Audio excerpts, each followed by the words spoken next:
तलबा एक बार फिर आदाब। आप सबको दिल की गहराइयों से मुबारक कि आप बहुत अच्छा काम कर रहे हैं, बहुत लगन से काम कर रहे हैं। और उन तलबा के लिए मैं फिर बता दूं कि जिनको साफ स्क्रीन नज़र नहीं आया कि वो अपना रेजोल्यूशन बढ़ा कर देखें। 360 रेजोल्यूशन पर देखिए या 420 पर देखिए, उससे ऊपर जितना भी आप देखेंगे वो क्लियर आएगा। 360 से ऊपर ही क्लियर आएगा। अगर लैपटॉप पे देखते हो तो वो तो किसी तरीके से भी आपको क्लियर आएगा। मोबाइल पर ये एक मसला आपके लिए बना रहेगा।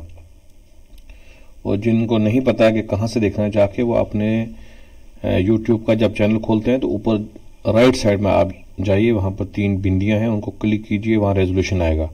आपका जो है वो डिफ़ॉल्ट पे सेट होता है 144 पर, उसको बढ़ा दीजिए, 320 चली जाइए या 360 सॉरी, या 420, तो आपका ठीक आएगा। बाकी आप कोई भी दिक्कत आपको आती है, कोई क्वेश्चन आता है, आप कमेंट बॉक्स में लिखिए, उसका जवाब दिया जाएगा। चलिए जी, शाद अजीम आबादी की मशहूर ज़माना गज़ल पढ़ते हैं। और इस गज़ल को मैंने बिल्कुल सादा रहने दिया है, इसमें आपकी एक प्रैक्टिस भी है, इसलिए मैंने कुछ छेड़छाड़ नहीं की ही है। अल्फाज माने को मैंने सुर्ख रंग में कर दिया है, सभी को, अल्फाज को भी और माने को भी, और गज़ल के सभी अशार को मैंने साफ रहने दिया है। इससे पहले मैं गज़ल के काफिया को हाईलाइट करता था। इसमें आपका काम है कि आप कमेंट बॉक्स में आइए और बताइए कि इस गज़ल के काफिया क्या क्या हैं, और अगर हो सके तो इन काफियों के, इन काफी के जो हैं मीनिंग भी आप चैट बॉक्स में लिखिए, तो उससे एक प्रैक्टिस रहेगी, दो तरफा एक रिस्पॉन्स रहेगा, और मुझे भी पता चलेगा कि आप लोग कितने इंटरेस्ट से इसको देख रहे हैं। तमन्नाओं में उलझाया गया हूँ, तमन्नाओं में उलझाया गया हूँ, खिलौने देकर बहलाया गया हूँ। गज़ल का मतला है, और काफिया मैं नहीं बताऊंगा क्योंकि वो आपने बताने हैं।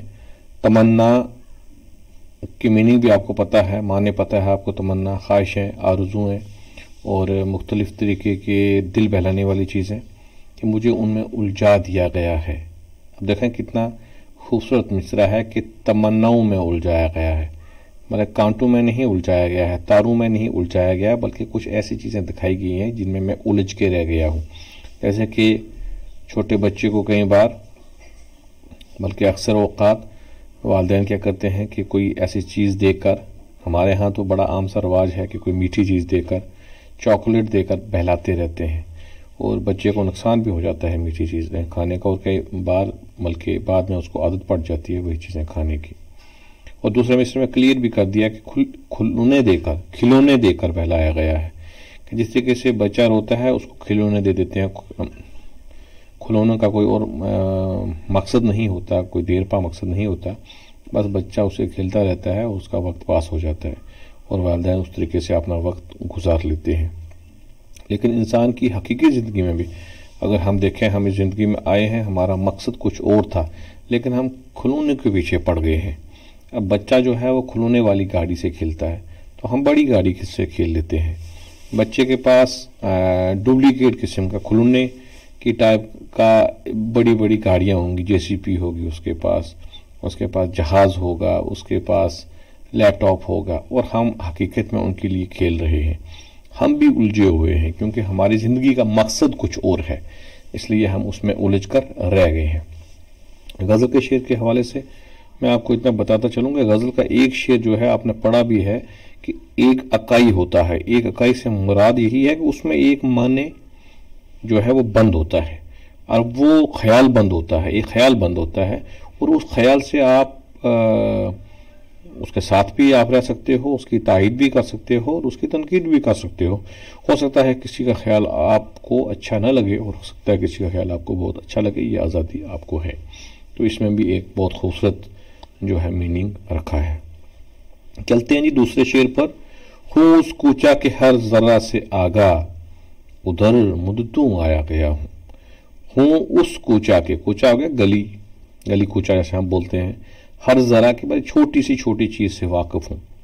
अब देखिए कि क्या मजमून बांधा है शाद अजीम आबादी ने। उस कूचा से मुराद क्या कि साफ सी बात लगती है, साफ सी बात लग रही है कि महबूब मुजाजी की तरफ इशारा है।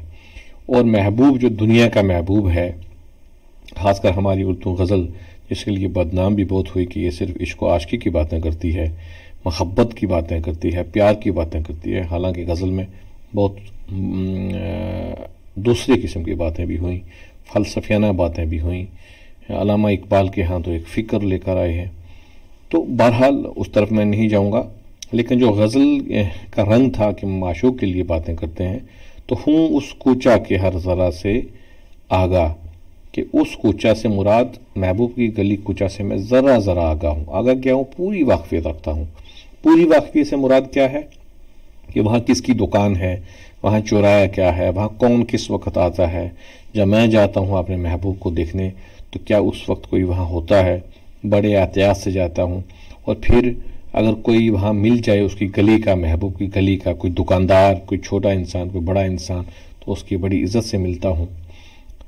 क्योंकि दूसरे मिसरे में क्लियर किया है, उधर मुद्दतू आया गया हूँ। मैंने उस गली कूचा के हज़ारों चक्कर लगाए हैं, कई बार आया हूँ। और इसके हवाले से कहते हैं कि अब तो खैर मोबाइल ने ये सारा सिलसिला ख़त्म कर दिया है।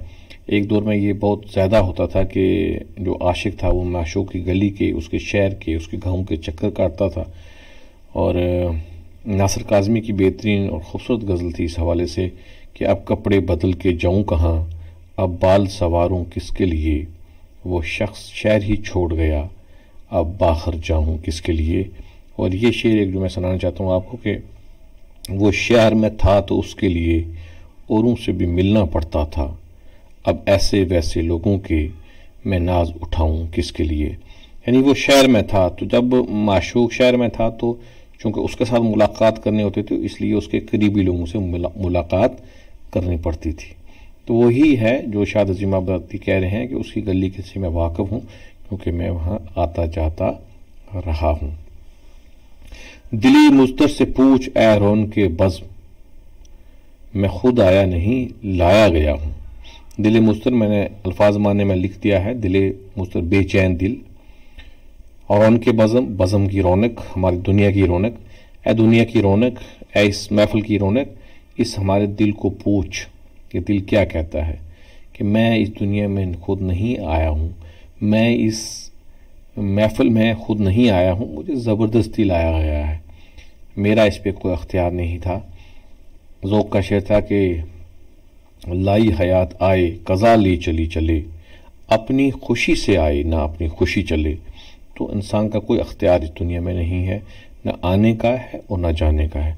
ना ही इंसान के अख्तियार में है कि वो कोई खुशी अपनी मर्ज़ी से ले ले, और ना ही अख्तियार है कि वो खुशी उसको मिलती हो और वो खुश ना हो, या गम अपनी मर्ज़ी से ले ले।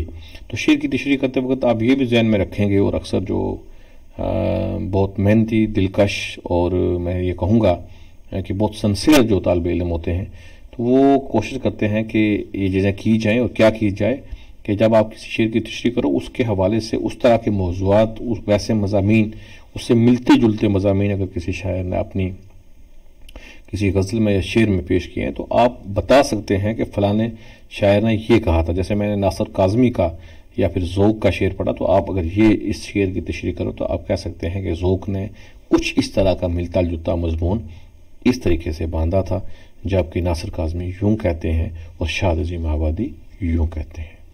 चलिए जी आगे। न था मैं मोतक़िद एजाज़ मैं का, बड़ी मुश्किल से मनवाया गया हूँ। न था मैं मोतक़िद, मोतक़िद होता है एतकाद करने वाला, मतलब जब हम किसी पे ईमान रखते हैं, किसी का एतकाद करते हैं, किसी की तकलीद करते हैं। एजाज़ मैं हुआ शराब, एजाज़ हो गया मोइज़ा, मतलब शराब के मोइज़े का।